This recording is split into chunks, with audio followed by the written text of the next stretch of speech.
think that's one of your Stacy sayings that I have tons of like little sticky notes on that always stays with me. No words are wasted, because I used to be very hard on myself about that. Like I'm just supposed to fill this blank page with perfect words and perfect grammar and perfect plot. And it's just like, who do you think you are? No one does that. So that was really helpful for me, that idea that no words are wasted. Welcome to the Write It Scared podcast. I'm your host, Stacy Fraser, a formerly repressed creative soul turned fiction writer, story editor, and author accelerator certified fiction book coach.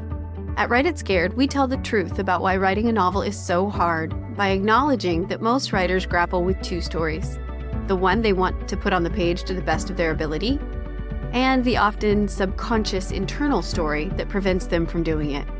This show is designed to help you identify and rewrite the internal narrative holding you back while you discover and write the story you want to tell, and learn all the tools to help you do that successfully. Join me each week for a new episode where we'll talk about writing to deepen our understanding of the craft and of ourselves as writers. Writing a novel is an inside job that we do not do alone. Welcome to Write It Scared. I'm glad you're here. Let's dive in. Hi, writer. Welcome. Today, I want to talk about what a book coach is, because it's a relatively new term in the writing industry. So what is a book coach, and when should a writer invest in one? I get this question a lot, and for good reason. Book coaching is a relatively new profession. There's gaps in the publishing industry, and they're growing wider with time. As the publishing market grows more competitive and crowded, agents and editors have less time to nurture writers. Agents are less inclined to take on a project that has potential but needs work. They want a novel they can sell. The faster the better, because that's how they make their living. So in today's publishing landscape, it's more important than ever for a writer to present the best possible version of their manuscript for consideration. Now, for writers who choose to self-publish, they don't have the power of the built-in editing team behind them that a traditionally published author would, and they have to produce work that is just as excellent in order to compete for their share of the market. New writers who aspire to write a novel often struggle to find their footing, wondering where to begin. Do they go back to school for a writing degree? Do they take a creative writing class, or perhaps invest in one of those online writing courses?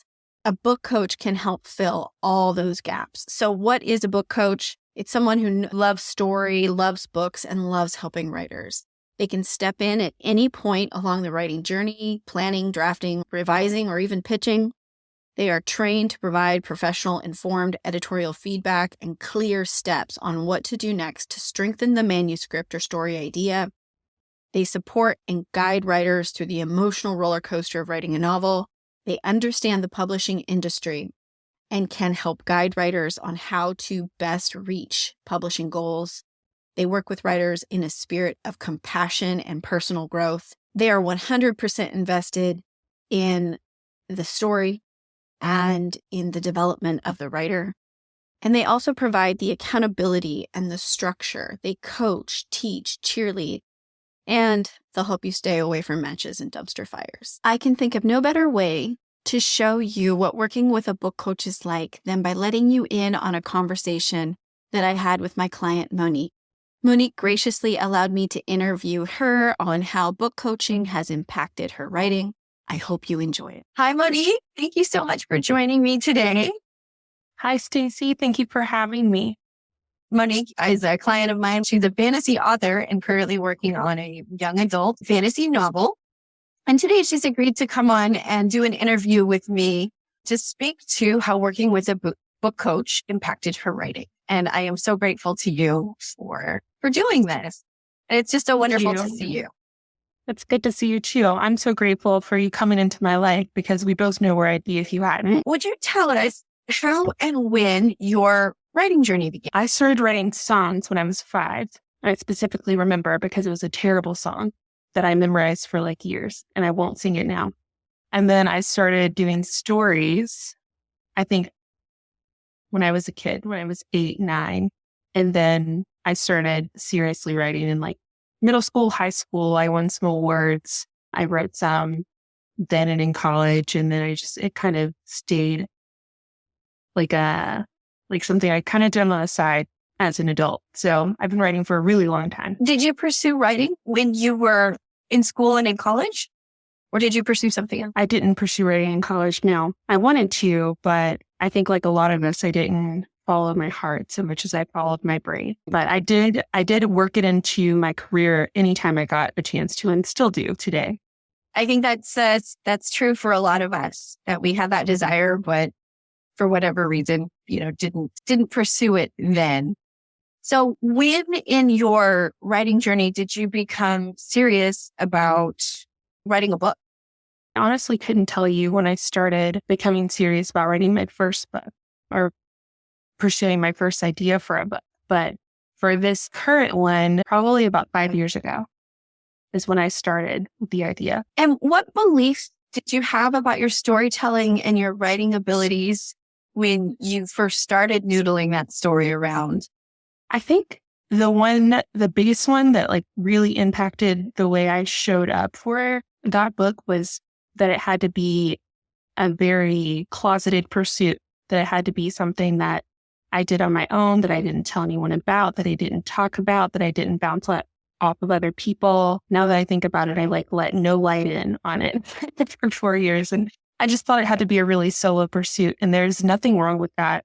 And I still have aspects of that now because I've learned how to honor part of that as part of my process. But back then it was more fear-based.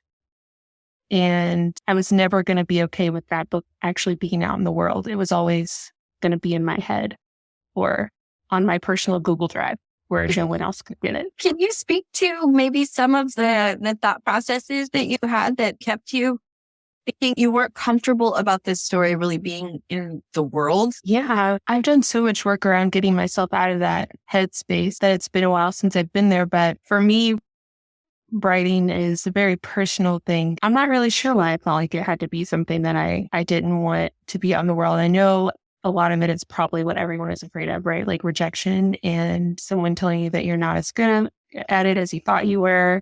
I think the biggest thing for me probably is that it's something that felt so good and it lit me up so much that I was afraid that outside commentary would mess that up for me. What were some of the other major challenges that you faced when it came to actually writing your story? I think a lot of challenges that I didn't realize I was having on the technical side, and you know this, I'm the conflict queen now, but I was like not before. I just like would write and everything would be great. All my characters would be perfect. They would have no issues to overcome. Nothing bad would happen. And I don't remember how you put it, but you were just like, I don't think that's a story you didn't fold. I was like, damn, you're right. I think building conflict into the plot was a challenge for me. I just didn't have it pointed out until I worked with you. My favorite thing to do is build characters. Getting outside of my characters' heads to look at my story objectively as a reader was a challenge for me because my favorite thing is to be inside my characters' heads. And so I spent a lot of time there and I needed to learn to spend more time outside of there. And then I think consistency, and that's probably number one, like on average for everyone, right? Consistently writing, consistently just like making your ass at the chair for 30 minutes a day or whatever you need to do. That was definitely something big. And I have a suspicion that one reason that that's a huge issue for a lot of writers, especially if they like don't feel comfortable calling themselves writers or don't tell people about their writing or don't talk about it out loud, is that like, you know, they don't feel comfortable as writers yet. And so they're not totally committed to doing that. And I'm sure that was true for me. When did you feel like it was time to get help with your story? In 2021, I had like put more work towards it than I had in a long time. And that just kind of grew my determination to really push it forward. It was just hard because I didn't know how or like in what way I really wanted to push it forward. But yeah, that year I put my best foot forward with how I had developed thus far. And then I think I just started talking about myself as a writer more to like friends and family. And that led to friends putting their feelers out and to thinking on my behalf when they looked on social media. And that's actually how I found you, because my best friend found your best friend. And it was a start. I think that's what we don't give ourselves enough credit for as writers, that the start is the most important part. I think a lot of people don't appreciate how much writing is done off manuscript. There are things that we just have to write in order to find the story. And I've gone through that experience where I finished the book and I feel like I should just start writing the next one. But there's so much I need to know and so much I need to noodle through. And that takes time. And sometimes that takes some rewriting. And sometimes that takes writing things like prologues that aren't really prologues, and writing out scenes of what happened to characters when they were children that set them up to live their life in a misguided way at the beginning. And then that's why I always say, like, no words are ever wasted. They all will lead somewhere if you maintain consistency, if you stick with it, and if you have an overarching plan. I think that's one of the things that one of your Stacy sayings that I have tons of like little sticky notes on that always stays with me. No words are wasted, because I used to be very hard on myself about that. Like, I'm just supposed to fill this blank page with perfect words and perfect grammar and perfect plot. And it's just like, who do you think you are? No one does that. So that was really helpful for me, that idea that no words are wasted. I made so many assumptions when I first started writing fiction. And one of those assumptions that it should be easy. And then the second assumption is that it was easy for other people and there was something wrong with me. Same. And that isn't true. There's nothing wrong with you, no matter where you're starting. There's nothing wrong with you. This is just difficult. It's incredibly fun. It's rewarding, but it's also just very difficult. We're creating people. We're creating worlds. We're creating situations for the point of telling a tale with a satisfying ending. That's a lot. So it's just hard. And nobody does it perfectly.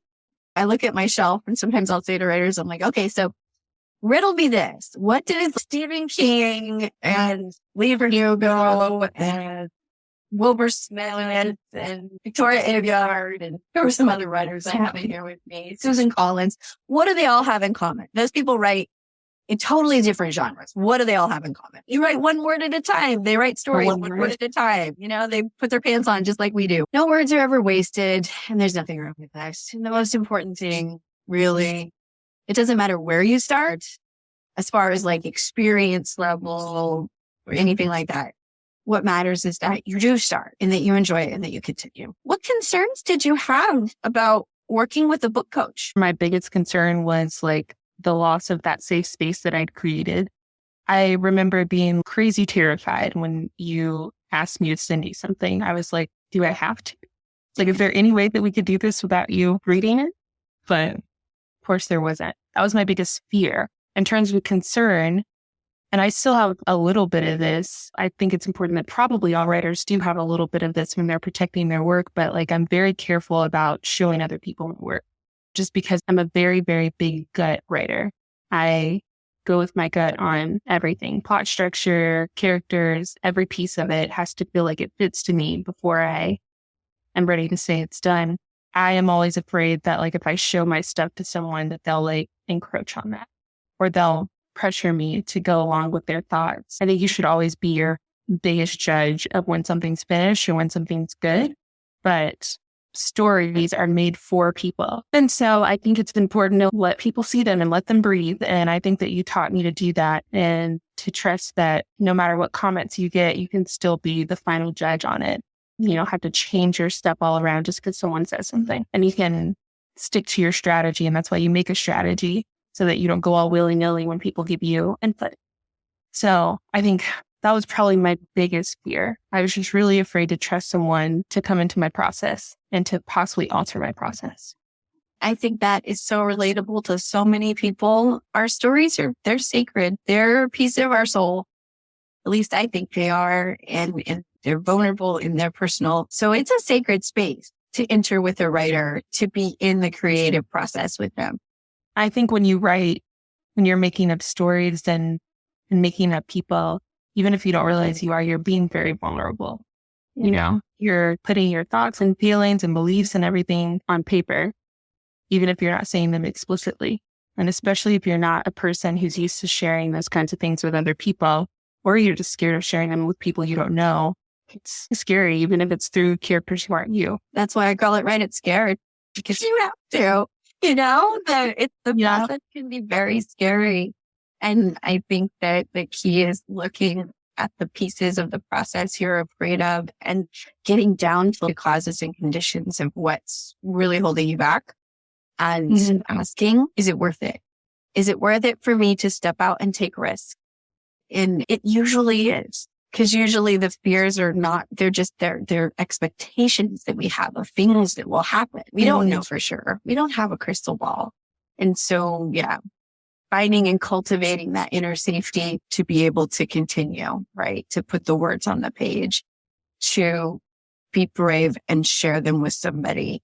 And also to trust your internal compass that you know what's right for you regardless. What's funny though is that my biggest fear was that letting someone in would change my process and stop my growth. But opposite happened. I think letting the right person into my process allowed me to grow even further and expand beyond what I was comfortable with. But now I am still comfortable, but I'm comfortable with more. And you don't see that possibility until later. We stretch and we grow and we change. And sometimes that friction is good too. It's good to have other perspectives. What made you decide to hire me? Your method of figuring out if you and the writer are a right fit for each other is really good. Your method of taking an actual sample and reading through it and giving feedback and almost giving like a preview of what it's like is really, really helpful for me to like be able to go through that emotional situation and see how I feel about it. I felt like you'd be someone who pushed me to try things. Nothing that was going to like hurt me, but just like try and see what happens. And then getting that chance to like see what your feedback process and like how you get feedback.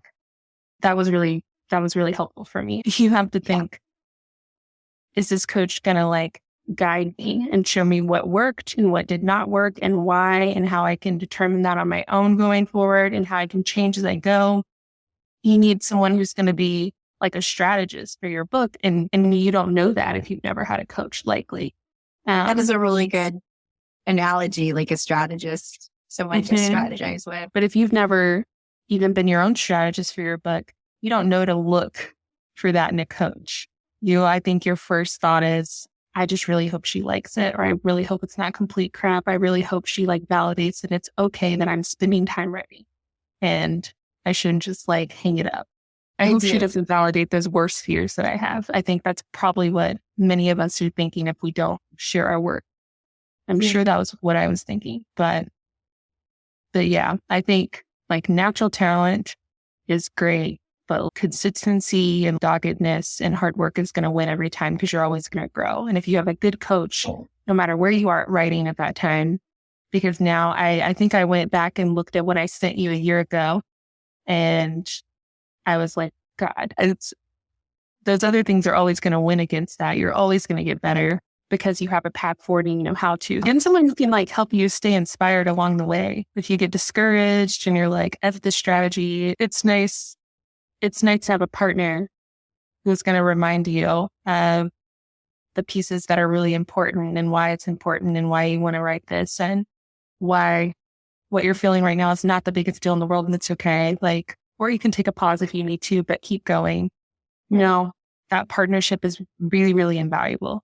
It really is. And sometimes we come up to places in our story that's hard to write personally, especially the closer we are to that main character or to whatever character. If we identify with them closely in some way, it kind of gets a little dangerous. Our brain starts to think that this may hurt us. You can tell because the writing starts to get more distant.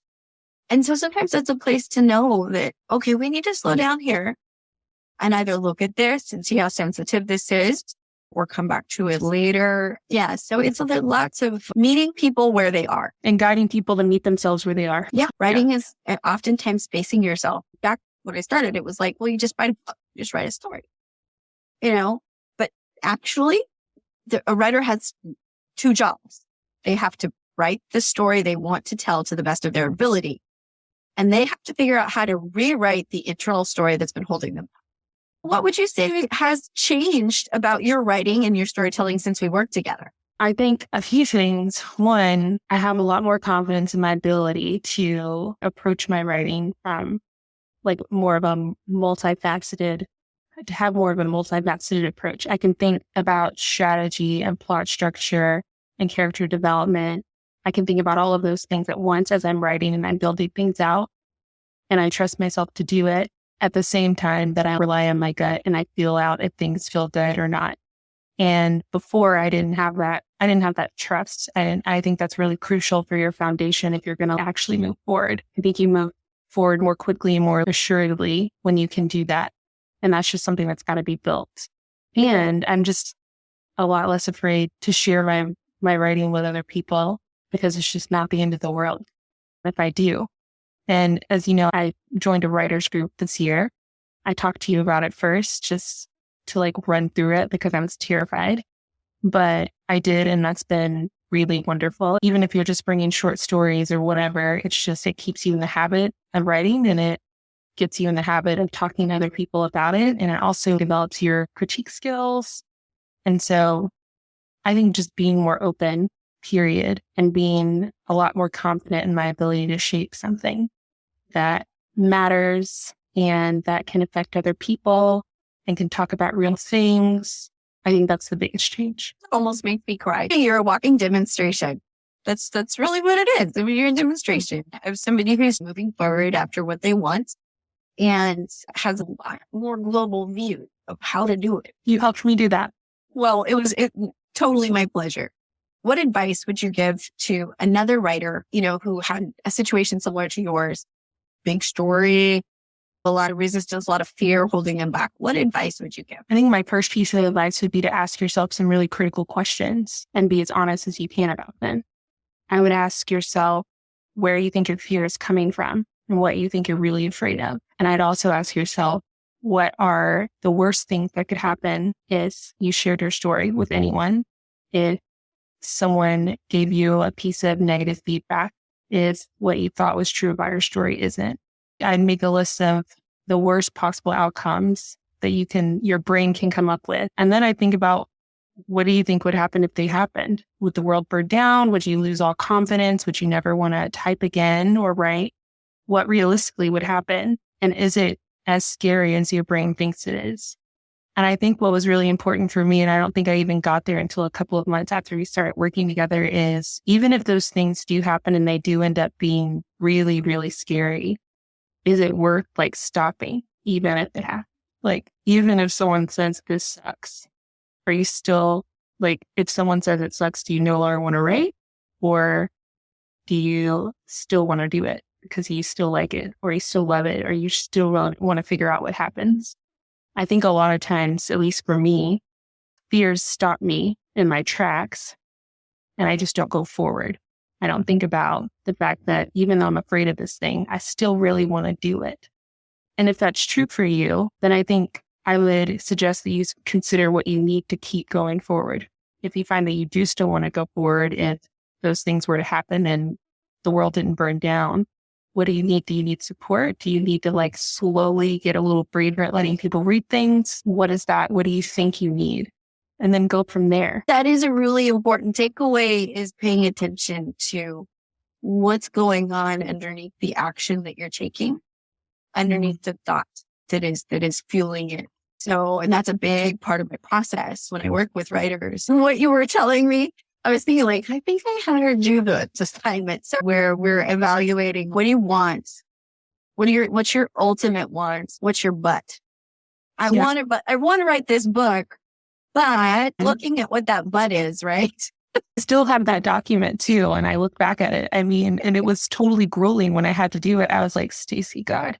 But it was just because I'm pretty sure you kind of ghosted me for 3 or 4 days. It wasn't ghosting people. It was processing. You were in process. I understand. Yeah. I was. So what do you what do you want? What's holding you back? What's the but? What's the justification behind the but? And what's really underneath that? And like you said, that means, what is the worst thing you think is going to happen? And so that's looking at your expectations. And oftentimes they're false. I like the saying, yes, fear is false expectations appearing real. And so our brain is going to protect us from pain, right? We expect the worst case scenario, and the worst case scenario is going to be painful. Is it really true though? Do we know that?